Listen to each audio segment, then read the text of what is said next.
all the messages have went out. I learned something new about this application. It's very beautiful. Boom, here we go. So my speakers. Oh, Miss Riley is on the. Oh my God. Oh my God. Miss Riley is on the line. Oh man. Let's get that. You know, it's gonna be a good night. The teacher has entered the classroom.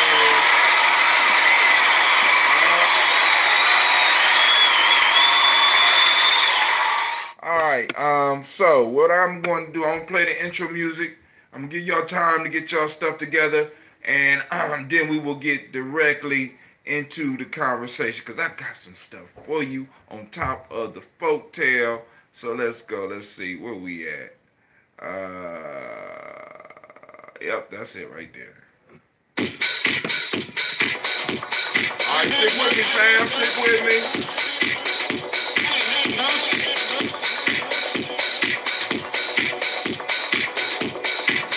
This is Bill Hatim, and you have joined us in Gye-Nyame Journey Radio. Be sure to check out our site and subscribe at tribe.gyenamejourney.com. What's up, Miss Rika? What's up, Miss Cynthia? Some other people out there, come on now, let me know who you are.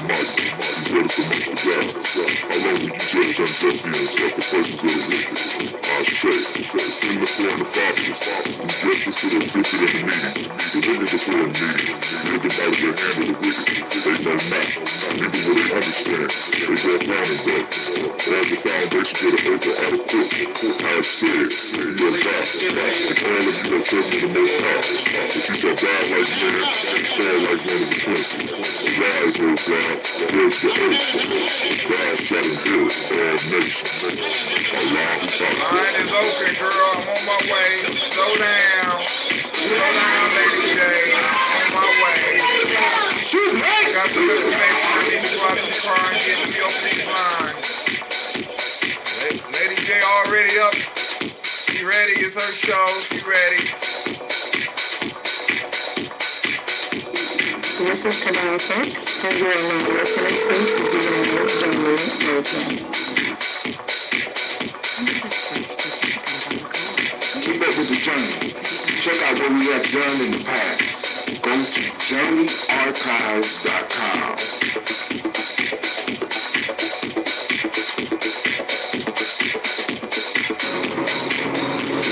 This is Abby Sheik, aka Ace, live from Shisha Lounge, and you are now listening to Gye-Nyame Journey Radio.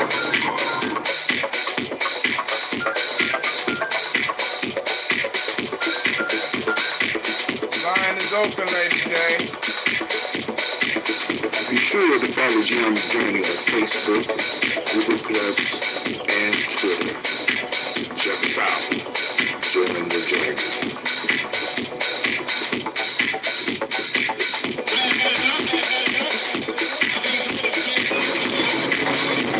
This is Abby Sheik, aka Ace, live from Shisha Lounge, and you are now listening to Gye-Nyame Journey Radio.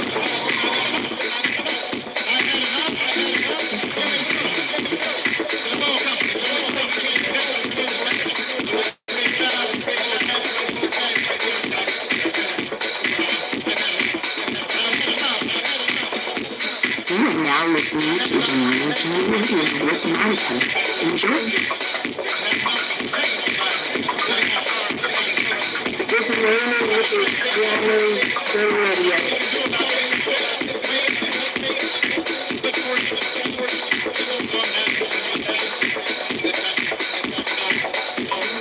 This is Willie. Welcome to Gye-Nyame Journey Radio. I want to give a shout out to Silver Kevin and my Silver Nation out there. I want to give a shout out to my mom.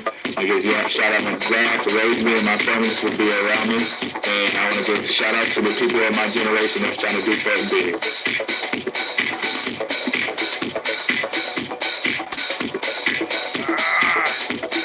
You on, Lady J? All you gotta do is be patient. All you gotta do is be patient.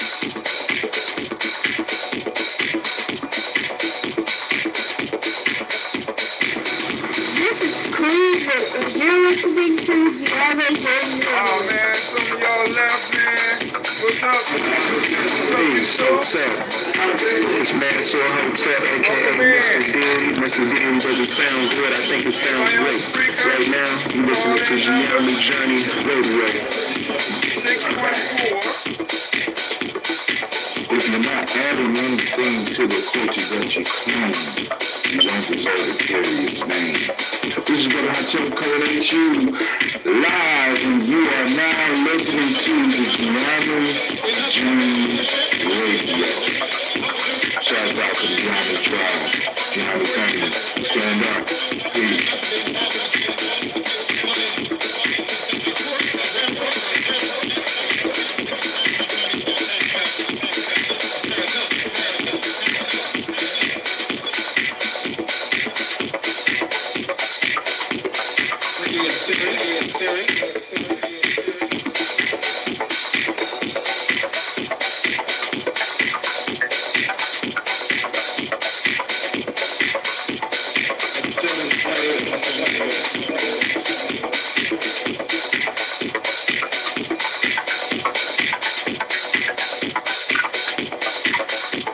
If you're not adding anything to the culture that you claim, you don't deserve to carry its name. This is what I tell correlate you live, and you are now listening to the Gye-Nyame Journey Radio. Shout out to you. This is Tasha. Stand up. You are now listening to Gye-Nyame Journey Radio. Peace.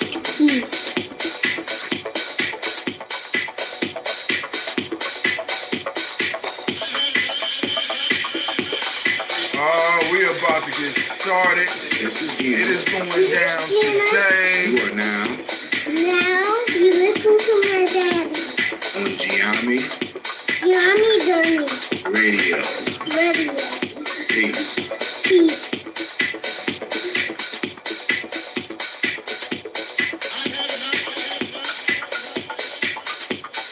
I have had enough. I had enough. I know y'all like, damn, brother Hashim, that's a long intro, man. But hey, I gotta get stuff together. I'm moving. Y'all see, I'm in December colors today. I'm in December sweats because it's cold. It's cold. I don't know if it's just me or if it's chilly outside. You know what I'm saying? Because since I'm on this fast, my body is going through changes. So I was cold. I walked out to school today. I was cold as hell. I had to turn the heat on in my room. And I'm like, oh my God. I'm sitting up here. I'm on day 9 and I'm feeling, I wanted to say good right now, but I ain't gonna, I'm feeling challenged right now. You know what I'm saying? I'm remembering what it means to be hungry again. Many of us, we need to go and sometimes sit down and push away the plate sometime so that we can know so we can remember what the essence of being hungry is about, right? Missing something so badly that you know what I'm saying, and you can deny yourself for a little while. But we are joined on the line. Hold on first. I need to let you know you are now listening to the best. This is Gye-Nyame Journey Media.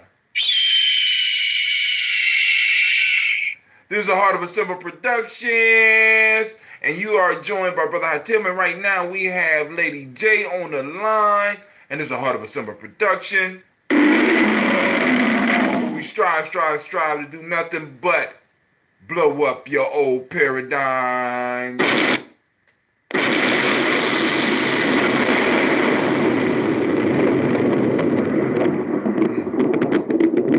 This is my last day of water. I'm watering up right now because I ain't gonna have water for a couple of days, so I'm trying to get it together. So Lady J, I want to welcome you on to your show, and I want you to go and let us know what's going on before I get into my little stuff real quick. Not much going on, other than, who was that, Drake? Other than that business, Other and than of course who? we have turned that in. Was it Drake and Pimp C? Was it Pimp C? No, it ain't Pimp C. It's Nah, not Pimp C. Is another one. It got kind of personal. Got real personal. You know. Yeah, but the best thing that I have was probably the post where people alleged that this was colorism, and that a lot of the reason why people are not supporting Drake is because he's light skinned. What? Could they not be supporting? Yeah. Could they not be supporting Drake because he got ate the fuck up? You know what I mean? Not according to some of my light-skinned followers on Facebook. Man, Drake got his ass handed to him. But now, I did hear that Drake did have a comeback track, but a dark-skinned brother told him that he better not put that shit out. I'm serious. Jay Prince advised him to leave this beef alone. And when Jay Prince talked, those that know anything about hip hop, shit. You do what Jay Prince asks you to do. So at least that's the word. That's the word on the street. You know what I'm saying? So but yeah. So I mean that's all you got? Is that all you got? Not Lady J? Okay, so I don't have anything. I don't have anything substantial this week other than the Drake. I liked how they put that twist on it. Some of the people, also, Braun is catching a lot of flack for being emasculine. Who? LeBron? Yeah. Oh, I didn't know that. I mean, I'm not even keeping up with all. See, a lot of this stuff for me is like smoke screen. You know what I'm saying? It's something, it's like entertaining the masses. Like you throw shit out there and to keep the crowd hungry, and while the crowd is focused on Drake and whatever homeboy, what's his name? He did a good job too. Let me see. His name is Somebody out there know. Somebody help us. Somebody out there know. We on the internet. We on the internet of things, family. Somebody out there know. But Drake and the battle that Drake is involved in right now, and homeboy basically handed Drake his ass. You know what I'm saying? And then on top of that, did some investigation and came up with some pictures that's just so shameful. So shameful.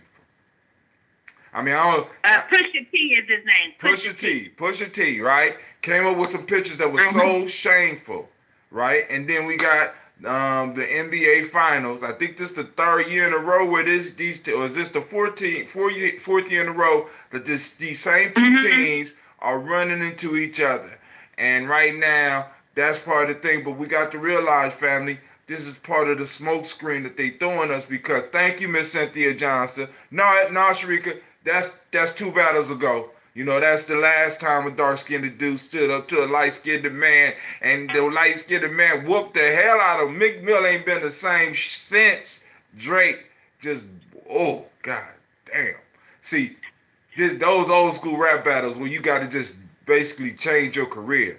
I think Meek Mill somewhere, I didn't know. Oh, man, hey, sure, listen, I'm not really into it, but, hey, they went at it, and it was called for a halt by one of the OGs in the game because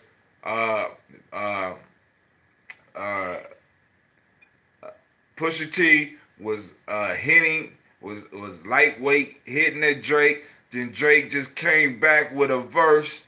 You know what I'm saying? It was alright. You know what I'm saying? It was alright.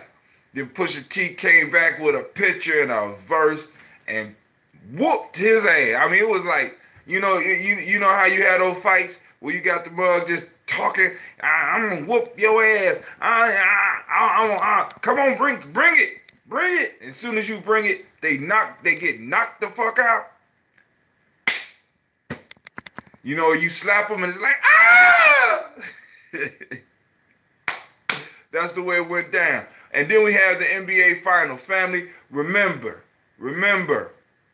Yeah. So I gotta say this. Go ahead. I have to say this. So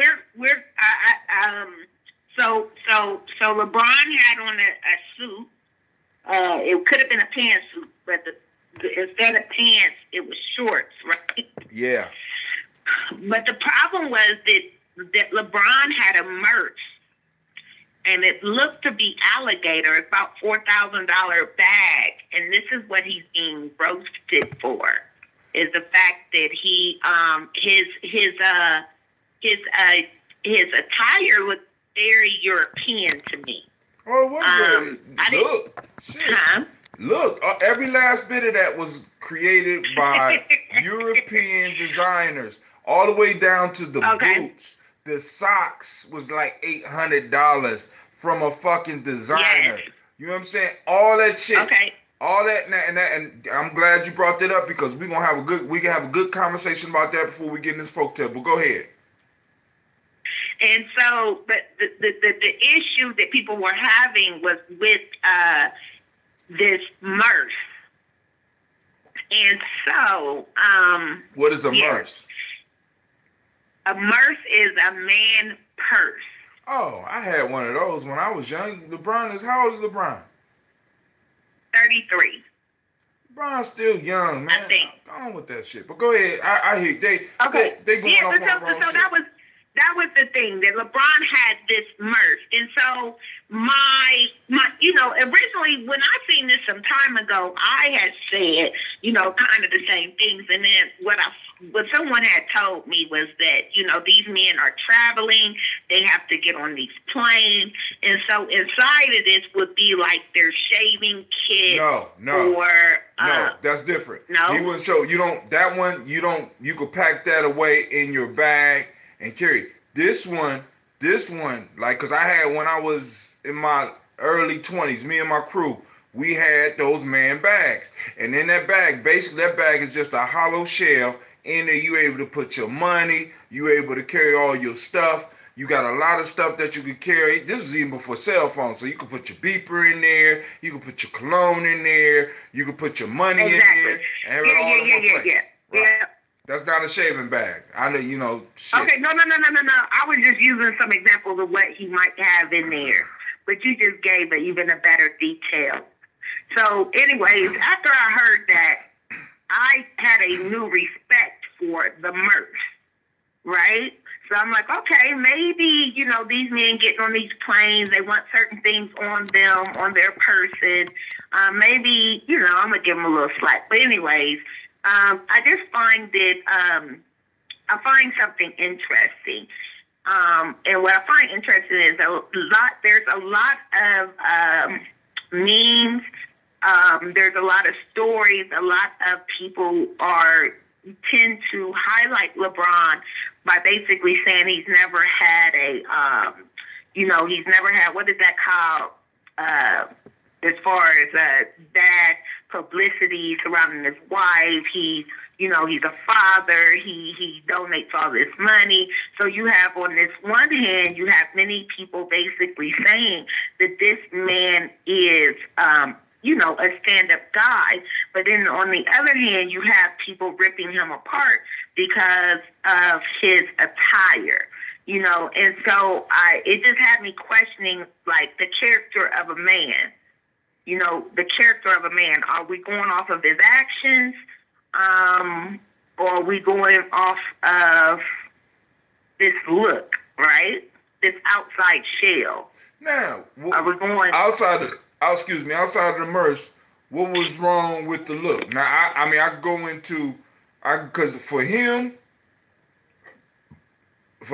I could dig it. You know what I'm saying? I wouldn't necessarily pick the shorts, because I don't understand the reason for the shorts and the long sleeve jacket. You know what I'm saying? You had me confused there. You understand what I'm saying? Like, are you warm or are you hot or are you cold? Right. Basically. You know what I'm saying? But if you look at the expense of everything on there, I think he was wearing somewhere close to about $50,000 worth of shit. $50,000, which he can afford. But the problem for me is one is once again we going into this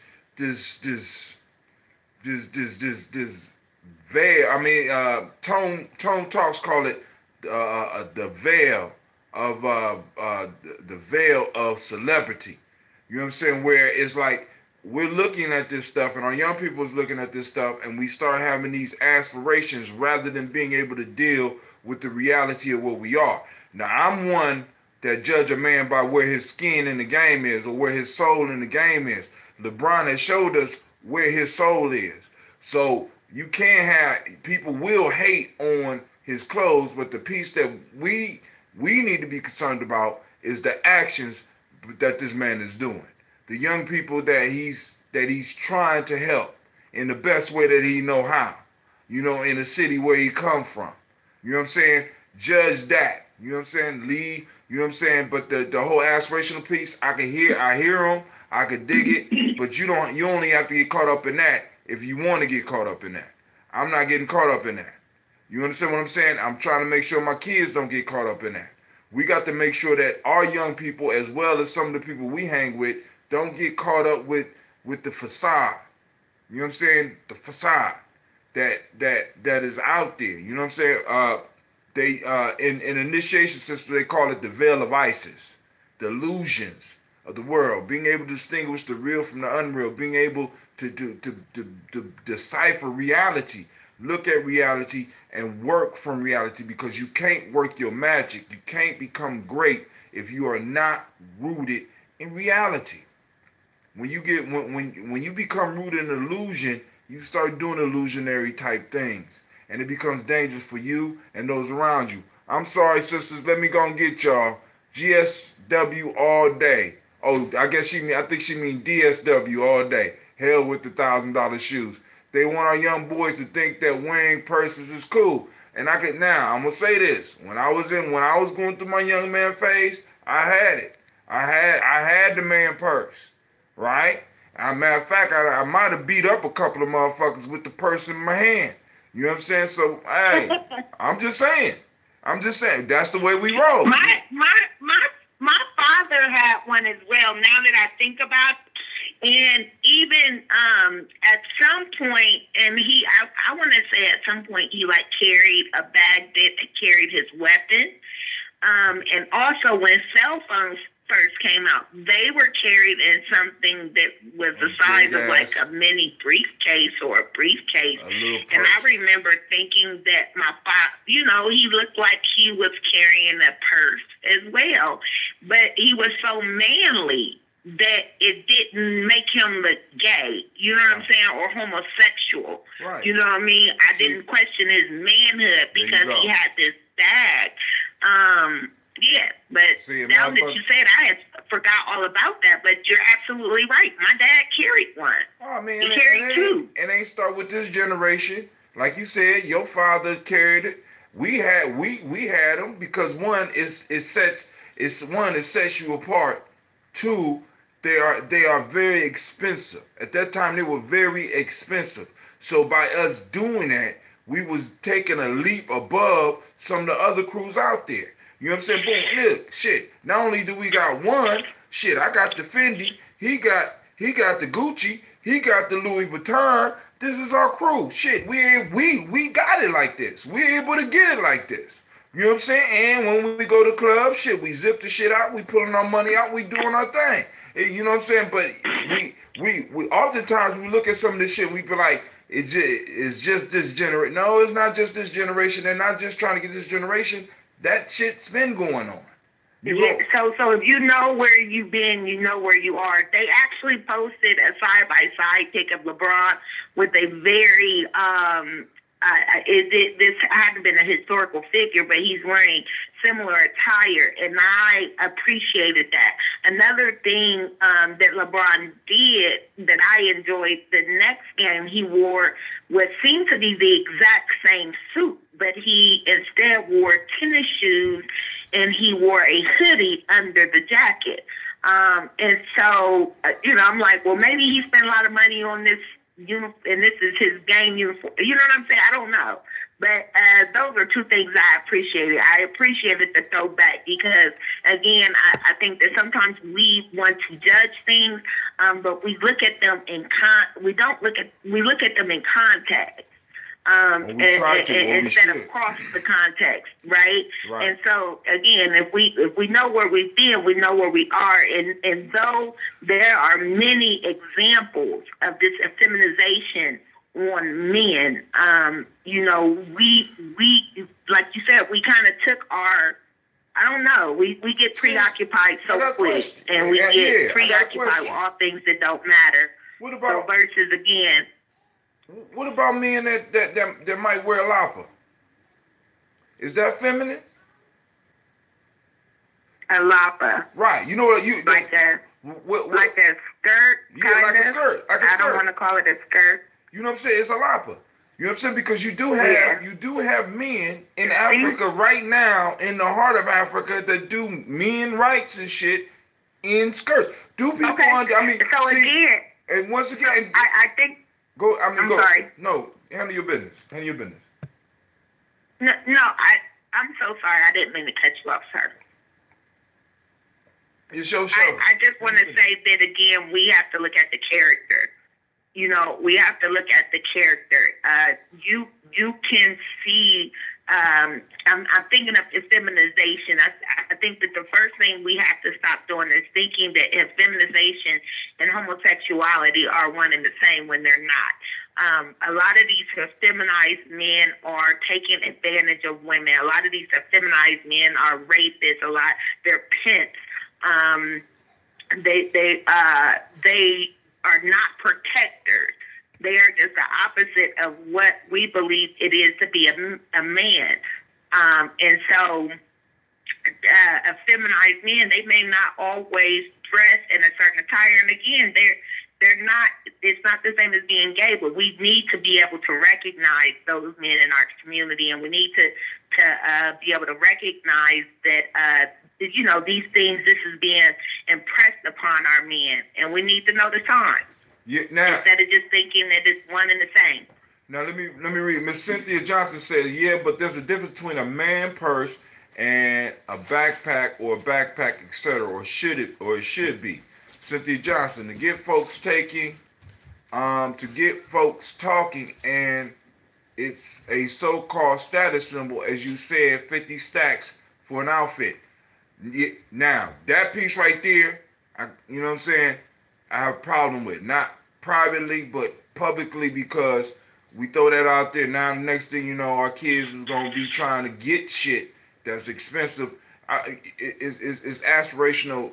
It's something that we really don't need in our struggle, because, you know, I'm about to pull out. I got some numbers for you, Lady J. I know you're going to get mad at me. Miss Sharika say, no, that's tradition when we was talking about the lapas.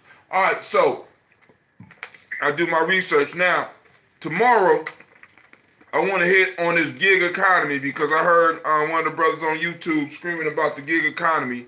I kind of want to run through an article on the gig economy and what it is and what we need to watch out for, because it's some stuff. I mean, because right now, many of us are looking for a way out of this poverty, this generational poverty that we are experiencing. So now I'm going through the Ohio. I got this off of the Ohio site, Ohio African Americans. For those that don't know, there are 1,644,622 black folks in Ohio. All right. So 66,500 were not born or were born outside the United States. Now I want to skip that part. I want to go to. Oh, for those that also want to know, in Columbus, there are 274,000 of us, right? Now, but let's look at the median household income. This is the middle. Is $31,035. Did that sound right, Lady J? I'm here. I said, does that sound right? About $31,000 $35 is the median income of a black family here in Columbia, in Ohio. 31,000. Say it one more time. The median household income of a black family in Ohio is $31,035.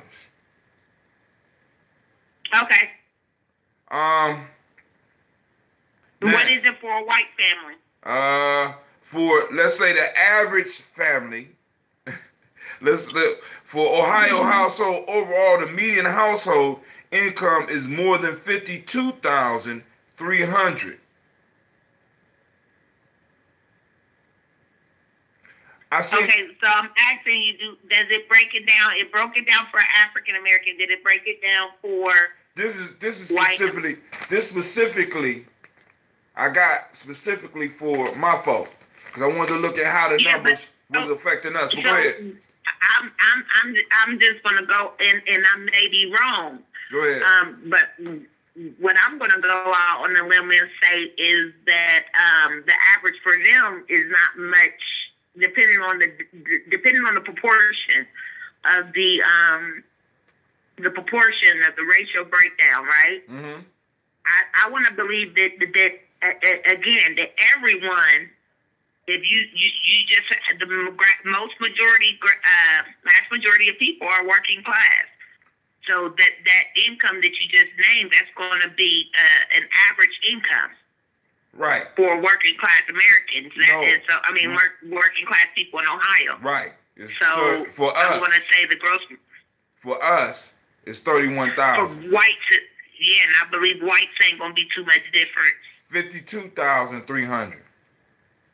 For whites or for average? Well, average, white. When you average, because it's only 1.6 million of us here. Now, it says average, wait a minute. So right there where it says the 51, it says for the average in Ohio, and then that 31 Ohio, is the average for African Americans? For Ohio households, overall, the median household income is more than $52,300. I got it. Okay. For the African, for us, Afro-Black folks, it's 31,000. Okay, so but this is my thing. Where it says 52,000 is the average. Right. Is that for all people in Ohio? That's all. That's supposedly all people in Ohio. That's the median for all people in Ohio. Okay. Now, so 18% of us. Hold on. Let me go to about 17% of our population is less than 10,000. Hold on. Let me make sure, because I can't really see the color here. I'm thinking about 18%. About 18% is below 10,000, below 19,000. About 13% is 20 to 29,000. So up in the upper echelons, I want y'all to check out this number, family. For 150 and more, that's about 2% of black folks. 2% of us in all of Ohio is over. And where are we deriving this information from? The census? Yeah. Well, let me tell you where this information is coming from. Excellent question. When people start throwing that stuff, this is from the website, the website put together by Ohio, the state of Ohio. So I don't know if you might not be looking at the computer. It got that little Ohio symbol. I pulled this off. Yeah, but I'm asking you, where did they collect their data that they're using? Is that from do they say if it's from the census? Is it from our fact? I'm thinking now. This is what I'm saying. I think it's from the census. Because when I was looking this up, I had to go through some census data. So I'm thinking they pulled a lot of this off of the census data. But I will double check and get back with you on that. Anybody out there could go to the site. Just don't take what I'm throwing out there, family. But one of the things that I'm trying to get across is not the bleakness, but the reality. It's not really bleak, but the reality. Being able to look at it, because I had a brother come on saying black folks don't share their money. We waste our money. You know what I'm saying? And I had to respond. I said, could it be that we don't got no money? Some of us are just scraping by. Really, literally. You know what I'm saying? When you can say 18% of your people are below $10,000, 18%. You know, you look at these numbers, and these numbers is just not unique to Ohio. Actually, these might be better numbers than in other states. So this whole piece gives you the number breakdown, the economic breakdown, public school enrollment. Family, we make the public school a lot of money. We got 278,000 of our young people in schools. 278. Exactly. That's why more people should go to school to be educators. I agree. That's exactly why. The median age for us is 33.5, and in comparison to the median age of all Ohioans, which is about 39.3. So we have a younger population, right? So we need to, we have a younger, which means the future belongs to us. Unemployment rate in Ohio is 12.6%. 12.6%. Family. You know what I'm saying? We got a lot of work to do. You know what I'm saying? And like I said, as Lady J pointed out, as I point out, we got to hit a multi-pronged strategy. She said, Florida is better than that? All right. Send me those numbers. Miss Brantley, send me those numbers. I want to see those numbers. Right? I believe there's going to be a lot of places better than that, especially places where blacks are segregated and they live amongst their own. All right. So I keep hearing you with that, but I want to see these places. It ain't nothing for you to do. Pull one up. Okay. So we could look, because I want those type of anomalies, those type of outliers. We need to look at. We need to study and apply the lessons that they have been able to apply to keep the enemy out of the gates. Okay, and I got one more for you. Oh, she said Florida is worse. I got one more for you, and I don't want people thinking I'm making excuses, but I'm telling you something I know. When it comes to the census, are you aware that a lot of black people, I've heard this, do not mark that they're even black? Mm-hmm. Or African American. So when it comes to, how we're getting our information. Hold on, time out. Sometimes. Question. Are you forcing people to be black? Let's say my black ass don't put on the census that I'm black. I say I'm Native American and I'm German. Right? Do you really want to claim me? If a motherfucker don't want... But my issue is then if people are not identifying their race, mm-hmm. some of that information is not going to be so accurate. That's my whole point. But what I'm saying is, if I could say right now, I feel like a woman and I want to go to Walmart and go to the woman's bathroom, if a motherfucker want to be transracial, by all means, the piece that we have to be clear on is that we have to make sure, because if people are inaccurately listing their data, especially when stuff is allocated.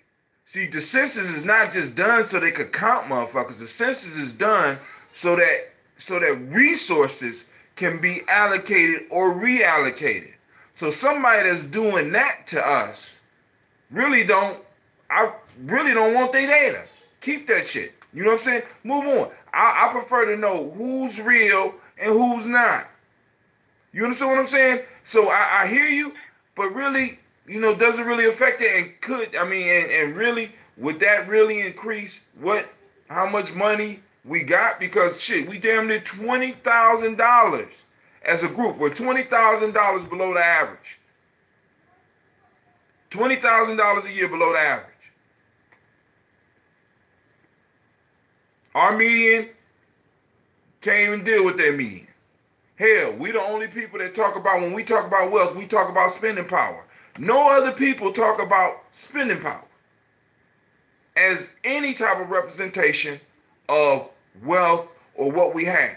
We the only motherfuckers talk about. Well, I think that it's important that we talk about spending power. Why? Because that's who controls the economy. No, it's not. Why not? No, it's not. It's not.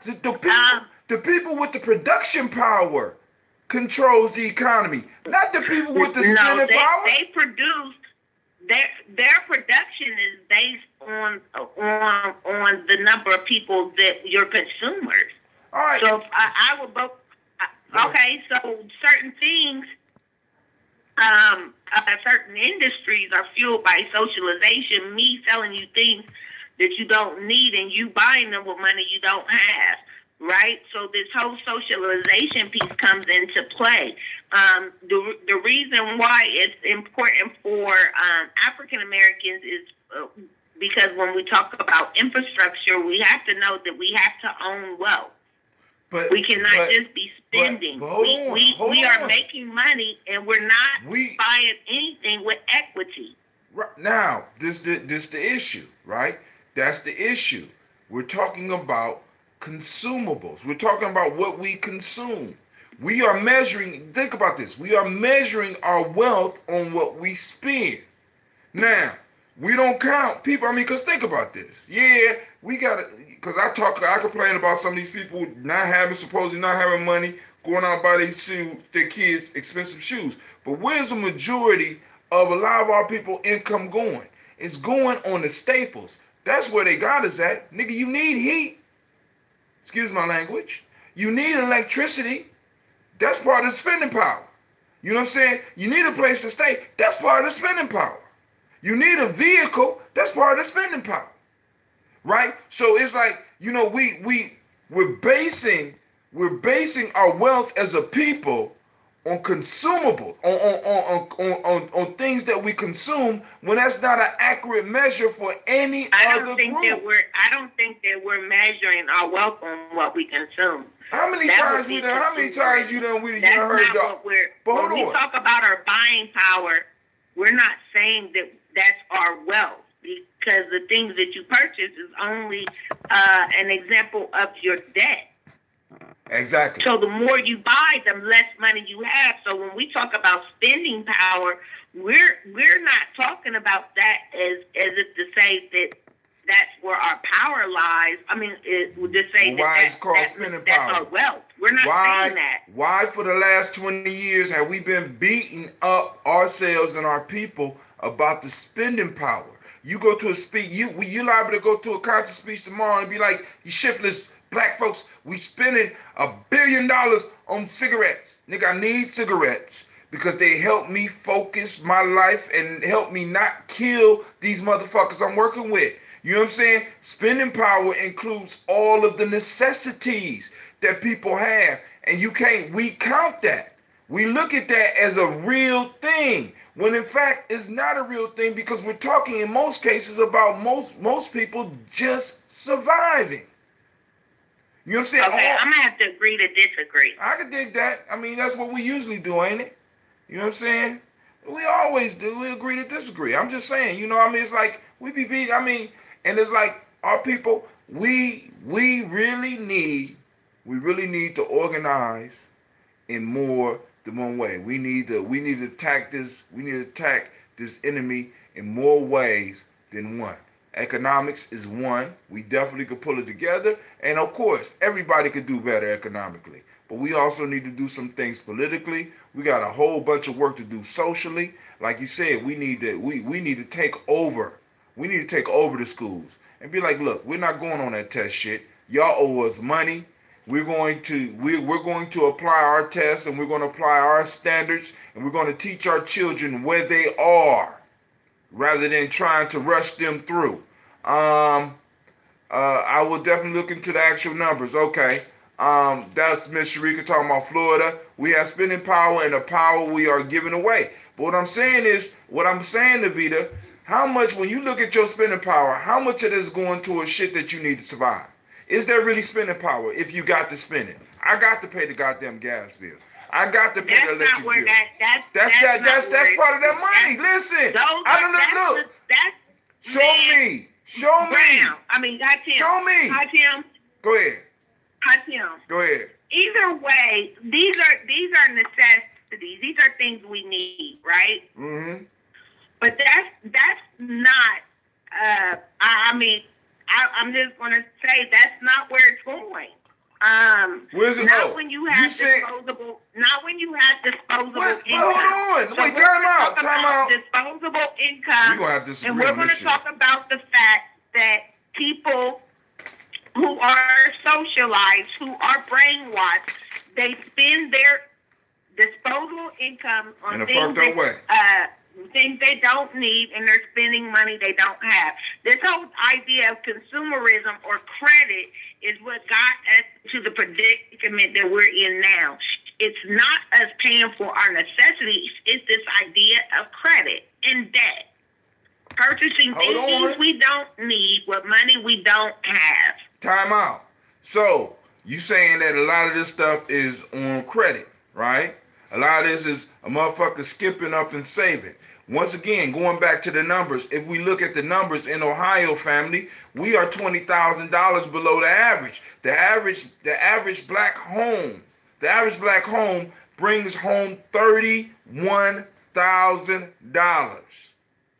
Now, let's because I want to be very clear on this, because for some reason I think sometimes we get stuck thinking that we are somewhere else. So we look at LeBron and we see what LeBron got on, and we automatically translate that to a lot of us and shit. So I compare what this poor mama who the only thing she could get her son or her child to help them feel valuable, or because she don't really get into them, is some goddamn Jordans. So I'm equating them buying Jordans with somebody who's living a lifestyle like Homeboy.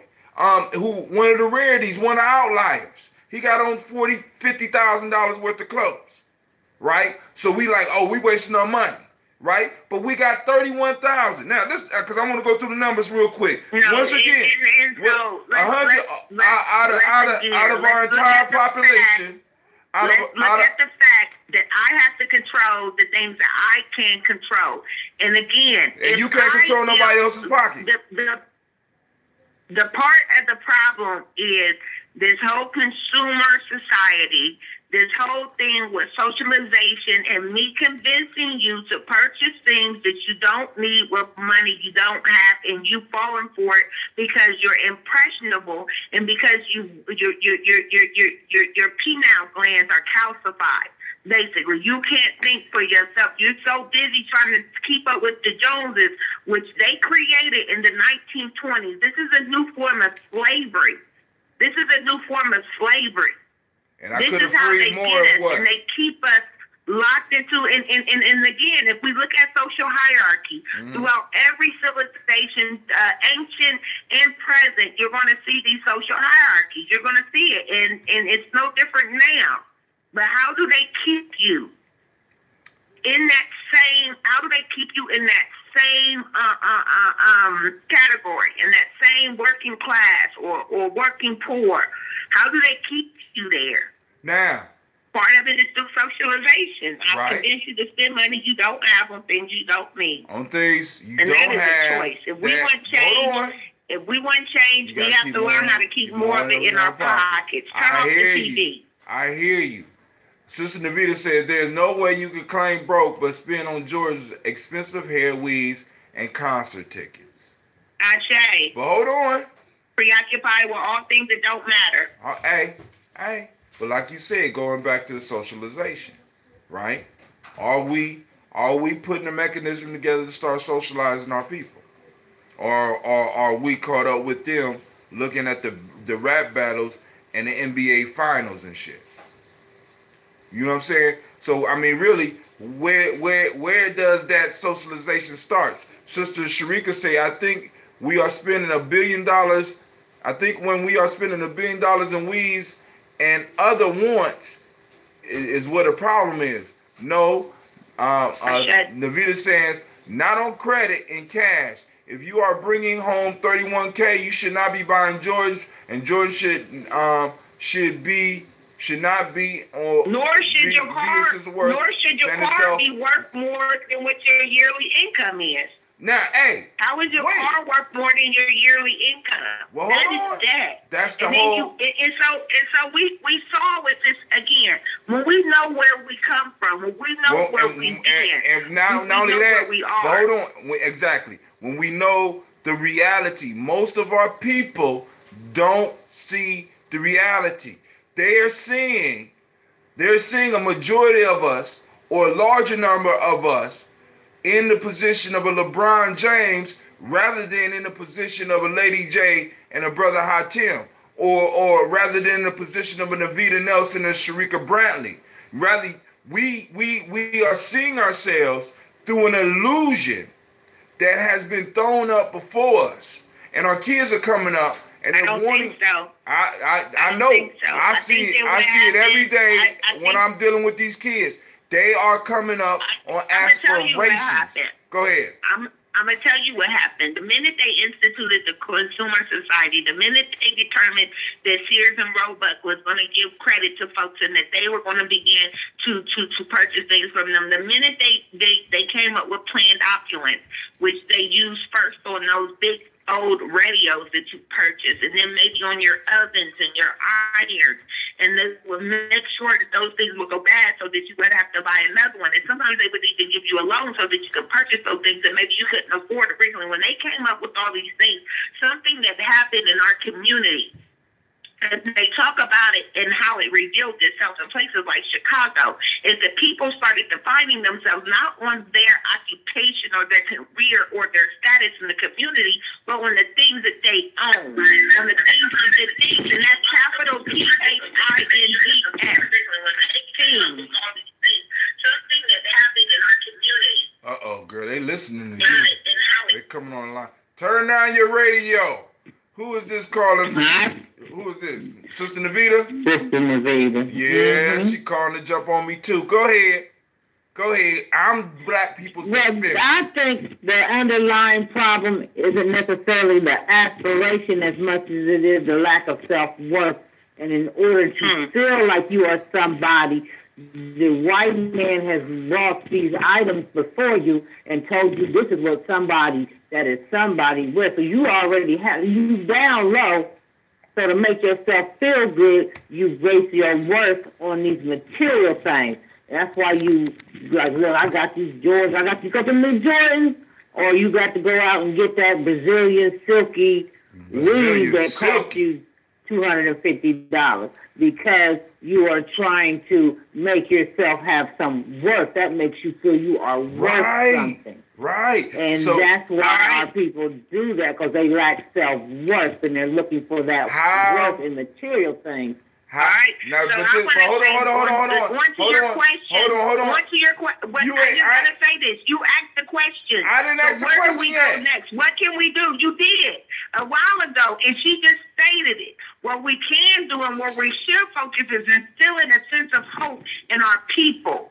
Improving their self-worth, improving how they see themselves. That's why it is detrimental to promote negative images of our people, to keep bombarding them with these negative images and these negative ideas of who we are and where we come from. And also, don't forget, let me add one thing to that. And also throwing in the illusion of where we are. Because we don't know where we are, we do some of this shit as well. We think that we are in the land of opportunity when all the opportunity has been sucked up out this motherfucker right now. I disagree. Okay, cool. I disagree. Go ahead. Prove me wrong. Your people in Ohio. Well, most people don't feel like if you go to people in lower income areas, we'll just take the Mount Vernon Plaza area, okay? Right. I don't feel them people have this fake sense of thinking that they have made it or they have had success, these people are downtrodden. And that's why they spend on these material things, because that makes them feel good about themselves because they're in that situation. And if we turn the focus on, like the sister was saying, we got to turn that focus off and let us know self-worth is in self. So how do you do that? How do we start that in the city where we are? And not only that, we have to know that the sky is the limit. We are the only people holding ourselves back. It's one thing one thing to keep we're not holding ourselves back at what other people control and the things that they do to us. We need to turn inward. We need to see what look at the cards and what's in our hand. We need to stop standing on the sideline in the middle of the game talking about how things ain't fair and get our heads in the game. That's what we got to do. Anything in this world we can have. Lady Jane, if we're willing to work towards it. Lady Jane, let me say this. Because this, and I might be taking a little bit extreme, but when we say stuff like that, it's almost like looking back on our ancestors and being like, y'all lazy motherfuckers. Y'all didn't do nothing. I could never. Oh no, I disagree because our ancestors did better than we did. See, hold on. They're better than we did. So now, what happened? Wait, what happened? Speaks rivers. Wait, don't you repeat that shit again? Don't you do it? Don't repeat that shit again, because you. Listen, the niggas speak river. Don't you do it? To even tell you, and you can even look back to when we had neighborhoods and we had that integration. What happened? What happened? Community with black doctors, black pharmacists, black grocers, what happened? Black owned this, what black happened? owned that. Every black person owned their home. You know what I'm saying? Our ancestors is looking at us like, what the fuck is y'all doing? Question. What happened?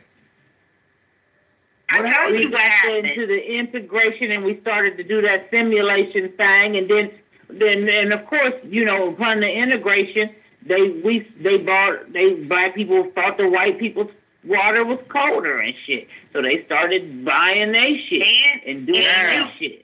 Now, that's part of the attack on us right there. You have the socialization. That's part of the attack on us right there. Go ahead. You have the socialization that took part, and then you have to understand that this is a psychological war.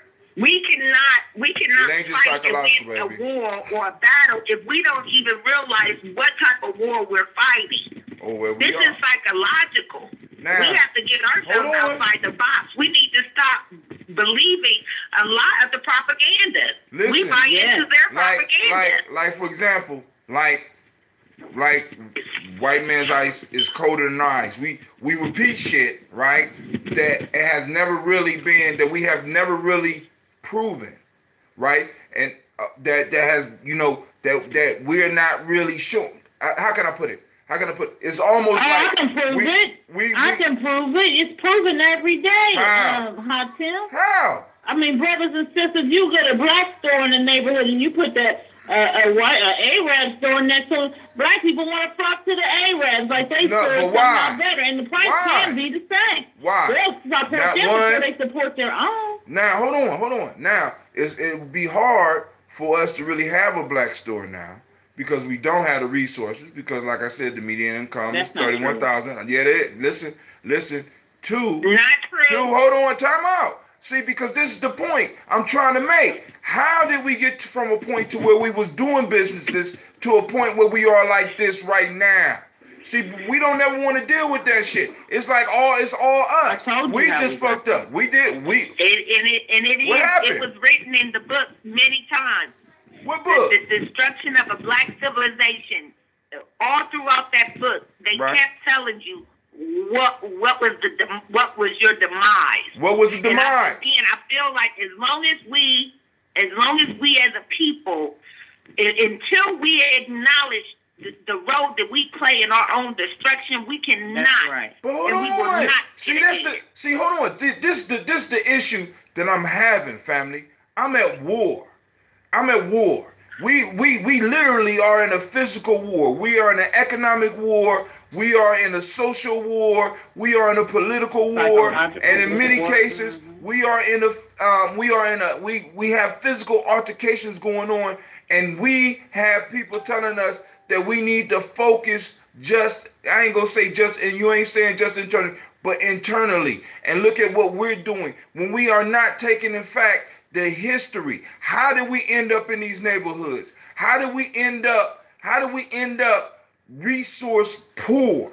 How did we end up in these certain situations? We could go down to the expressway right now, and I can show you where the neighborhoods were physically broken down as early as the 50s. See, we talk about Tulsa. We want to get all hyped up about Tulsa, but nobody is talking about the black little cities that we had, like at Mount Vernon. Mount Vernon is a shadow of what the fuck it used to be. Cities that we have right now. No, wait, see, but hold on, time out, Lady J. Lady J, hold on, I'll let you speak. I'll let you speak. I want names of these places. I want the statistics on these illusionary places that you are talking about, because I have not seen that. Why does it have to be illusion? If you because know it's not, where's it at? We come from. Where's it at? It cannot be an illusion. See, because we never want to take the fact that it's all our fault. So all we got to do is change our spending patterns, and all we have to do is this. You know what I'm saying? And it's not that simple. It's not that simple. We have an enemy that has set up a whole system that has been working towards your demise. They have been building their entire wealth basis off of our failures since we've been here. And we turn around and say it's our fault. Now we need to take our part. She's saying that we need to deal with what we can change and what we can do internally to make a difference. That's all she's saying. So she said, when you get that income tax money, instead of running out there and getting the iPhone 10, leave that money in the bank. But hold on. Build that money up. Now, put that money towards something that's going to give you a residual income. Right. Now, if you ain't making where they learning about that? Where are people? Put your money in a pool with other people. Where are they learning about that? Why they're not learning about that? Why we're not learning about that? Where are they doing that? For 2 years now, 2 years in a row, my girlfriend has taken her income tax money and purchased a house in the Linden area. And she and her family have worked on that house. Her father taught her how carpentry and stuff. They're a family of girls, and he taught his grandchildren. So they're able to go inside of a home, and it may take them forever, but they're able to go in and rehab it. She's purchasing these homes with $3,500 and less. It's attainable. It's attainable. I mean, if that's where our values and if that's where our priorities are, the issue we can do. But listen to me. If you give me a second, why are our values like that? What happened between the 40s and the 50s? The reason why we began to, one of the reasons, because there's not one sole reason, but one of the reasons why, like I said earlier, is when we began to integrate with them, that broke up the solidarity of our communities and us supporting our communities. We began to branch out and go spend our money with outside of our community. What year did that happen? You know what else? People don't like to hear this, right? People, and I'm going to try to keep this simple, but people don't like to hear how the breakdown, like from even with regards to spirituality and religiosity, when we were, how long we've been deeply religious and deeply spiritual people. They didn't have, I mean, when they came and they found us, we already had strong beliefs. We were already, we had a belief in a higher power. We already had these things are rooted in us. But here in the United States, it even states that as slaves, you know, people talk about how the slaves had that religion and that belief, and how could you believe if you were enslaved, you know? And these white people gave you this God, and these white people did that. But part of those beliefs in that foundation is the reason why our homes were our marriages lasted. It's the reason why we took care of each other. We weren't tearing. We were providing when the blacks were leaving the South following slavery. They had homes. There were people welcoming them in the North. We were working together. We were building communities. And the more and more we look at how people fight against religion, you know, it just keeps. You know, if that was our foundation, if that would kept us strong so many years, maybe that's not the problem. All right. How are we we got so many issues in our communities, but the number one thing some of these so-called enlightened people want to fight against is religion. I don't get that. I don't get that. I don't do religion. I'm not a religious person, as you already know. Like I said, I'm a product of Elder Ajani. But for me, the religious people, like Brother Malcolm said, for me, is leave your religion at the door and let's unite on what we have in common. Or possibly define really what religion is supposed to do. I mean, so now because we have been able to work. All of us, when we came from wherever we came from in West Africa, we all didn't have the same religions. No. You understand what I'm saying? So we have beliefs. No, well, hold on. See, and it's the issue. Because could it be that some of the things that they're calling religions were actually like laws or rules that helped us stay together and helped us be able to operate, which was broke down once again because we integrated. Like you said, we got other people educating our children. They got their hands on our children all damn day. We got all this media around. We got all this stuff going on.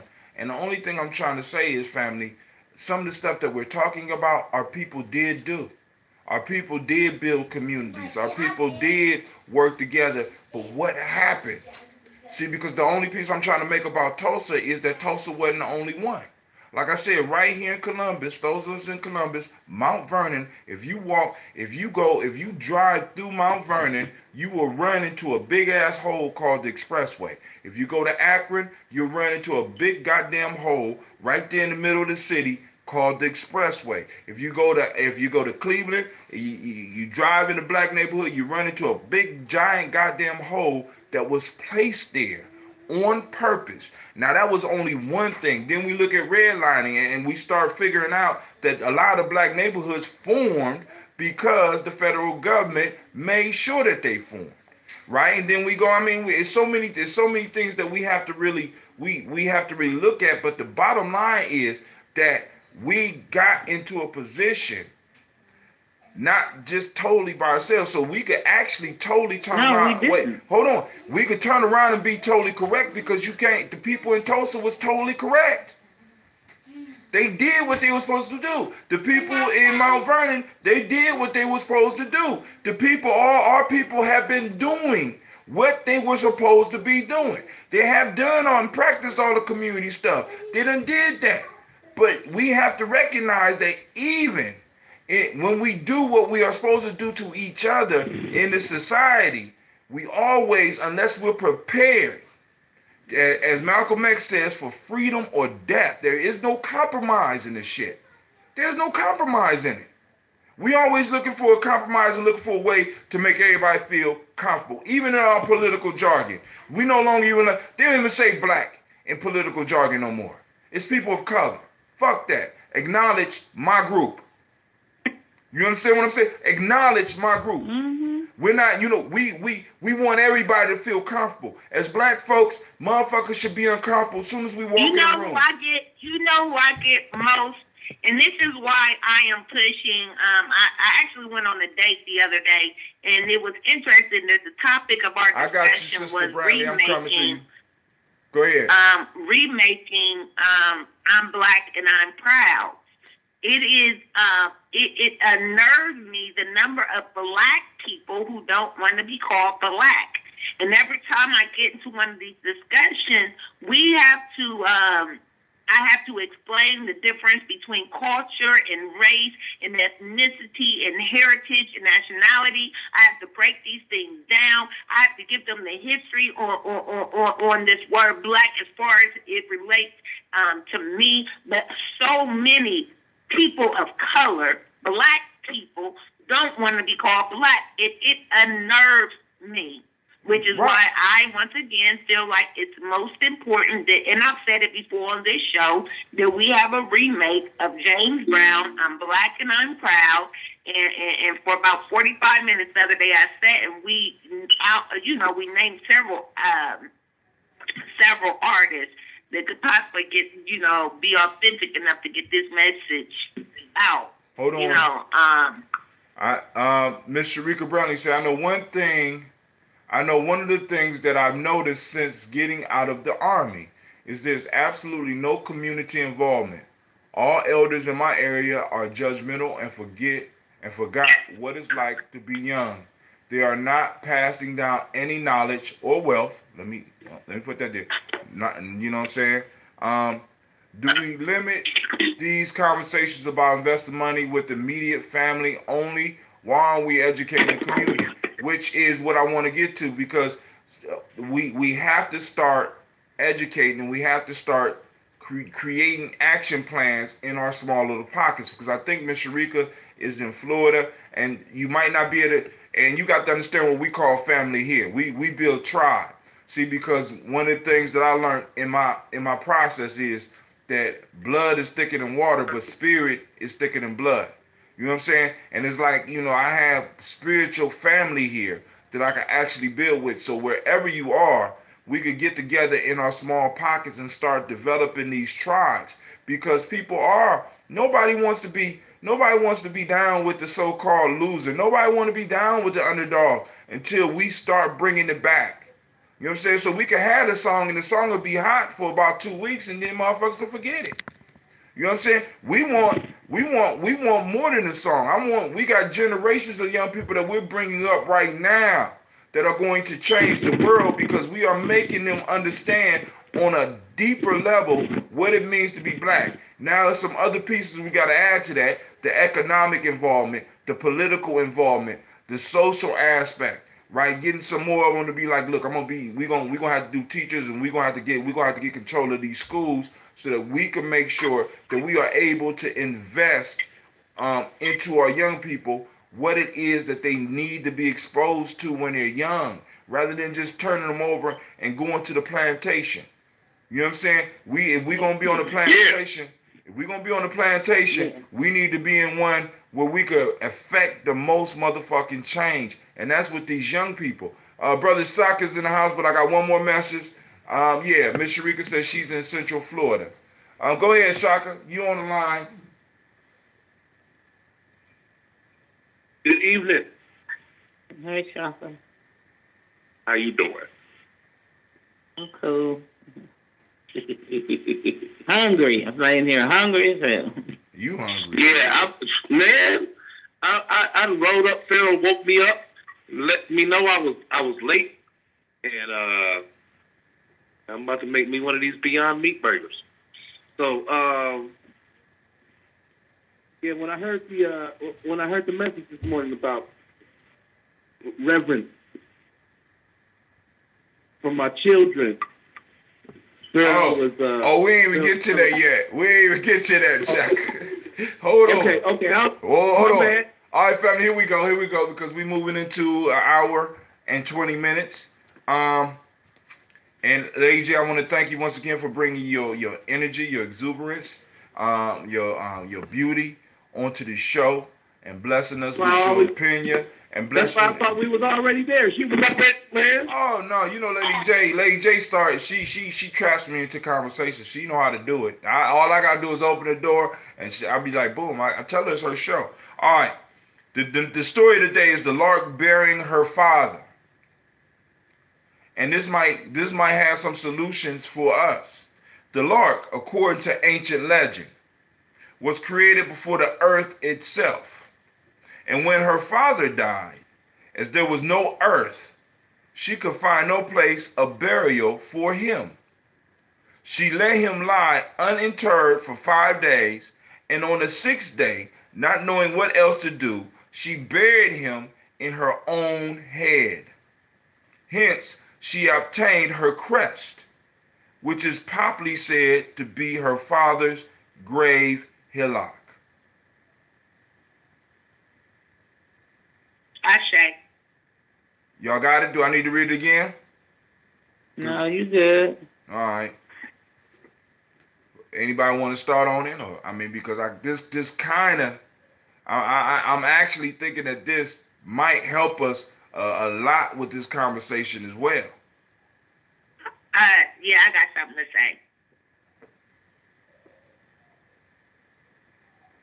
Go ahead. Okay, so I'm really digging this, right? I'm really digging it.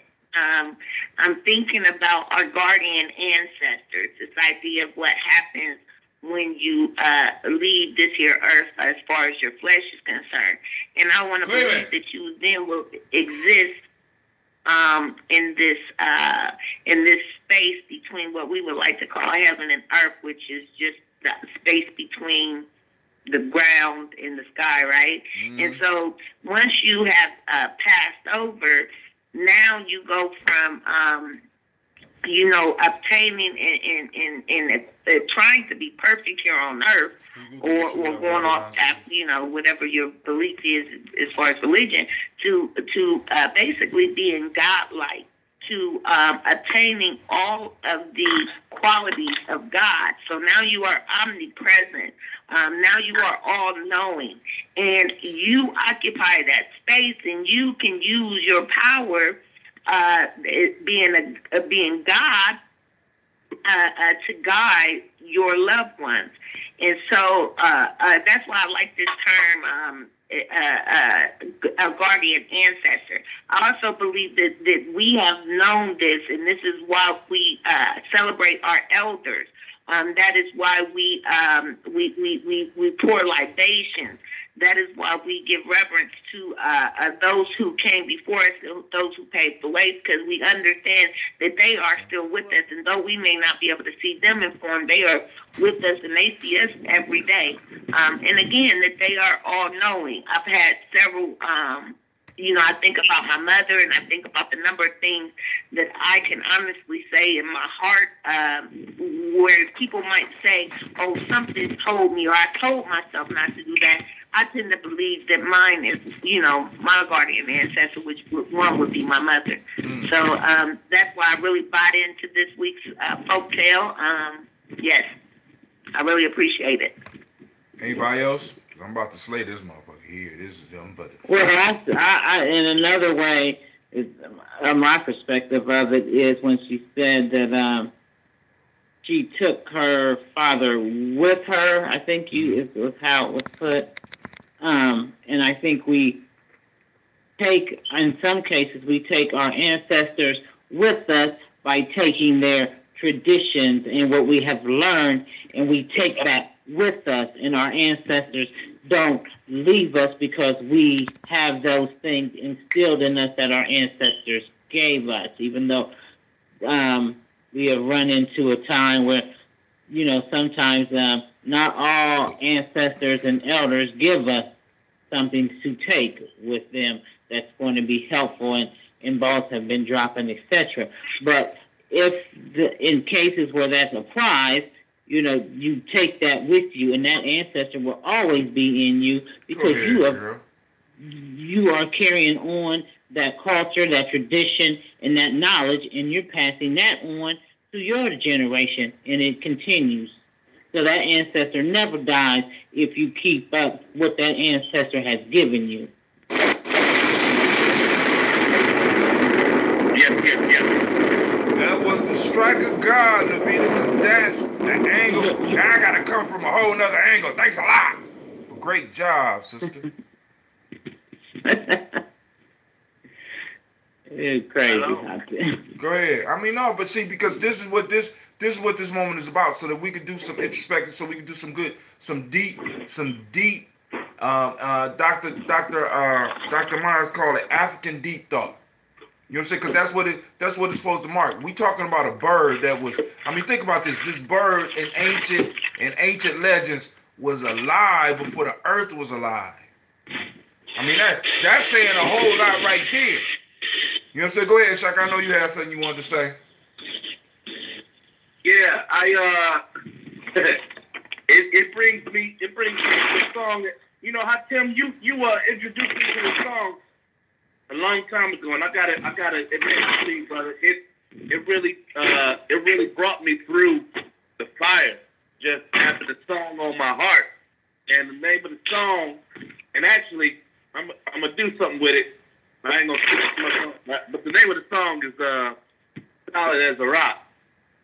And so I used to get one of the lyrics wrong, and this is what I'm saying. I'm gonna hold on to that lyric because that's what brought me really, really far. I used to say, "Keep my vine, and I stood my ground." He's saying, "I keep my vibe, and I stand my ground." But I said, "Keep my vine, and I stood my ground. They could never ever take my crown." And so, yeah. And so, as I was thinking about it, and as I experienced what I experienced last year, I needed for my, not being in my daughter's life, I needed to find a way to be able to advance to her my lock in case my children wanted to lock their hair. My tribe would have a lock that's extended to each member through my children, right? And so, in doing that, of course, if my children in my tribe was to bear my lot, then the purpose that I came here with and the thing that our tribe stands for never dies. The heart of the tribe never died, right? And so, even when you speak of the crest, and there is a crest for my movement, and the central symbol is Gye-Nyame, and the symbol is the black phoenix. The resurrection happens in all my relations. Right. Sure. I guess you expecting a thunderclap because you threw Gye-Nyame in there. Okay.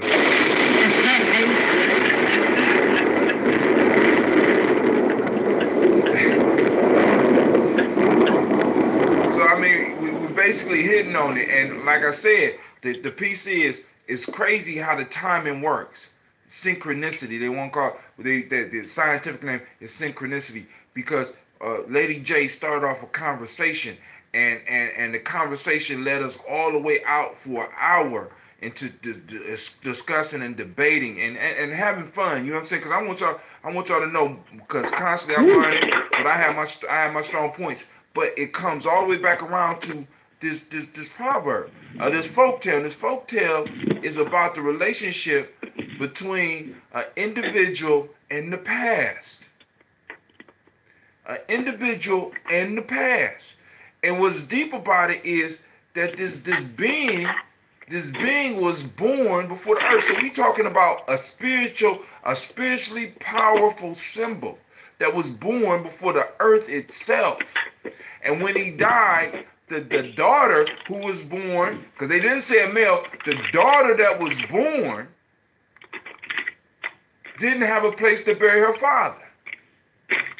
So she took the time and she eventually put them on her head or in her head, which caused, if you look at the text I sent you a text with the bird's head on it. The bird has this crest rising up. So this bird has a consistent connection with the spirit, which is a message to us. Reverence to your elders and your ancestors. Now, one of the problems is that we have not learned to distinguish between, as Dr. Dolly says, Baba Dolly says, The Bible tells us, he teaches, he said there's a difference between elders and olders. Right. Many of us have not learned the difference between elders and olders, so we get frustrated because we think that all olders are the basic representation of elders, because you always gonna run into more olders. See, America has afforded us the luxury. This is one of the only luxuries. Well, it's several luxuries, because one is cheap food. The second is that America has allotted us the ability to have fools get old. America, with the doctors and the law enforcement, America allows a motherfucker to be able to become old and spent his whole life foolish. You got you take your pills. You know what I'm saying? If we look at our traditional society, in our traditional society, fools never got old. You would eliminate yourself. You eliminate yourself from the gene pool. You know what I'm saying? Period. You know what I'm saying? So now what we have to do. Now let me ask you. Go ahead. Go ahead. Go ahead. No, go ahead. So you say in traditional society, the fool never got old. If things fall apart, what would you call Okonkwo's father? Well, no, Okonkwo's father was just a debtor. He wasn't a fool. Okay. I mean, go ahead. When I say a fool, I'm saying somebody who consistently is able to make stupid mistakes, but yet be revived by. See, because in this society, we're able to make mistakes without necessarily having skin in the game. You know what I'm saying? I'm real big on that right now. I could go out now, I get people to make an investment, and I could tell them how good the investment is, but nobody will ever step back and be like, hey, are you invested in this? Hell no. I mean, I'm not gonna tell you hell no, but this is what I'm selling. We're able to do transactions with each other without having skin in the game. And I think one of the things that we could learn, one of the things that we need to learn is start having skin in the game with each other. You know what I'm saying? I'm not going to advise you to do something that I won't do myself. Like I tell the kids at the camping trip, and Sister Navita probably heard me say this. I said, I'm not going to put my kids through shit that I ain't never do. I'm not going to have them do something that I ain't do before. You know what I'm saying? I strive to live that, right? Because it's not right. Some of us, we try to push motherfuckers do shit that we have never done, right? So now what start to happen is, getting back to the fools, I went on something else. Getting back to the fools, we have a whole lot of fools now disguised as elders when actually they're olders, and we need to start identifying these people, because these people are messing us up. They're messing us up. Especially when they come, because sometimes they'll even come into the community with their fuckery and their foolishness, and they will misguide us, and they have been misguiding us for a very long time. For a very long time. Now, what this thing is talking about is getting a connection, a deeper connection with your actual ancestors, with the ones that had to hustle, with the ones that couldn't be foolish and come up. You know what I'm saying? This is what we try to do every morning when we pour libations. We're trying to establish that contract and get that peak in our head like that bird. Because we got to connect. We got to connect back with some of our traditions. And it ain't going, a lot of times it might not come from a book. It might come from us going out into nature. It might come from a dream. It might come from any way that our ancestors can communicate with us. And we need to start opening up our antennas so that we can hear. You know what I'm saying? Because they're not going to move our obstacle, but they're going to give us a way to knock this shit down. And we have to be ready. Because I'm getting my goddamn check. So, and Lady J, going back to one of the points you made, how it shocks you that some people don't want to be black. I want us to start doing a registry of black folks. You know what I'm saying? Black folks, people of African descent, people who come from people who have experienced enslavement or slavery. We need to get a list of us so that when we finally break through and start calling for reparations, I want to be able to call out everybody that's in my surroundings that was talking about they wasn't black. They was everything but us. Keep your ass over there, because when we start winning, I don't want to see you. I don't want you taking resources from those of us that have been talking about this and talking about this struggle, and understand that the struggle is rooted in our ancestors that came over here and sacrificed, not only so that we could continue existence, but sacrificed and built up the richest country in the goddamn world and didn't get a dime. I got a question. It's serious as cancer. Who can keep the average dancer hyper than a hyper? Go ahead. Hey man, I remember last year this time there was a big thing on the news. Somebody had leaked how they were selling black men over in in Libya for $400. Still going on. And people was mad as hell. What happened? Media. I mean, we're inundated by so much every goddamn day that, I mean, it's like they call them news cycles. Like I said, this is why, you get people that understand the cycles. You could do almost anything. These motherfuckers will coach you through it to where people will totally forget. I mean, Donald Trump lie every 2 weeks. You know what I'm saying? He on cycle. Soon as one lie is about to expire, he comes with another. He comes with another one. You understand what I'm saying? We got to understand there's a cycle there. See, but that's a science. So that's the whole. That's the piece that I needed people to identify with something real right now, because we can be a whole bunch of mad about a whole bunch of things, and if we ain't doing a damn thing about not one of it, not one, especially, you understand what I'm saying? And what are we doing in this? What life? What are we doing on this side of life? You know, I'm not saying that we don't deserve it. I'm saying, what are we doing? Well, go ahead. We need to get on enough people on the same page to do what is required. And there's several angles to this, because there's several issues in this.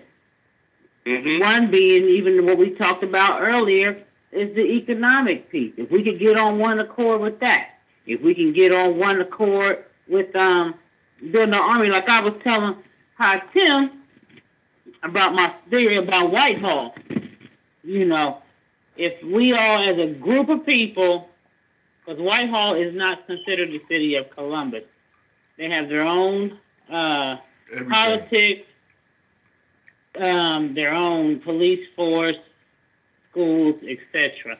And black people are already living there, white people moving out. So if we moved in a large group of people with the same mindset in that neighborhood, put our police officers on our police force, then we have our own army, because it's already armed and funded. So all we have to do is put our people in there.